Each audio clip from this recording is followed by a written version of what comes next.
Nancy Schafer, You can run on for state head of the Eagle Forum, for a long time. Run on state senator, 50th district. Sooner or later. Well, this is a apropos song to have coming on right now. You can throw your rock, hide your hand, working against the people, and it's just amazing what the establishment are doing as they work against their fellow man. Always advertising how it's for the children. It's a giant industry, and really people, but some nasty folks. There's some that just want the money of kidnapping the kids, but the others like to do horrible things with the children. That's been proven and all over the news. Senator, so when did you begin to discover these horrors, and what has your fight been like? I mean, because I know discovering this back 12, 14 years ago and fighting it myself and getting calls at hospitals when a newborn baby's literally jerked off the mother's breast with no judge's order even. I mean, it shook me to the core. It's made me actually cry when you're around the families and see the pain, because it's worse than a death. When grandma dies, she's old, you love her, but you expect it to happen, and it's sad. But when you see families with the joy turned into a nightmare with their young being snatched, it hits you at a core level.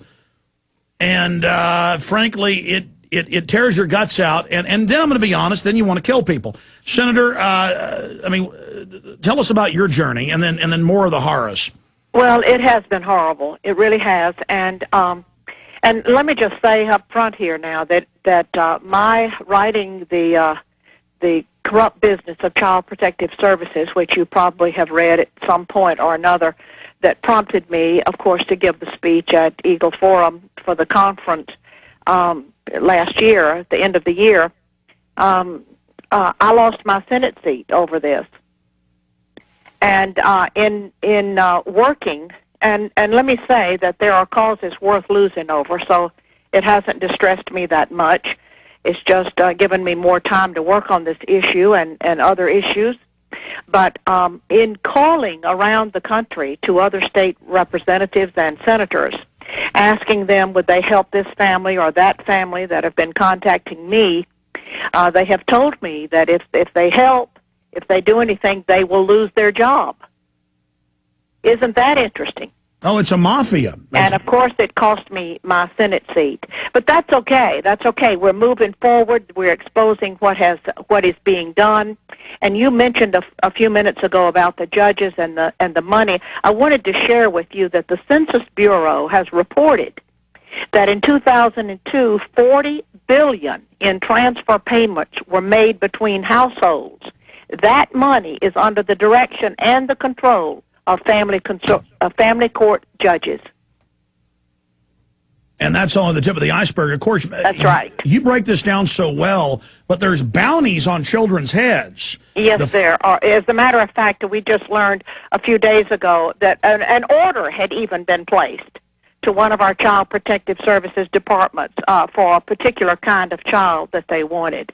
So there is a bounty on these children. As a matter of fact, when you break it down as to exactly what is happening to promote these financial incentives, you have to go back to the Adoption and the Safe Families Act that was set in motion in 1974 by Walter Mondale, and then later was expanded upon by President Bill Clinton in 1997.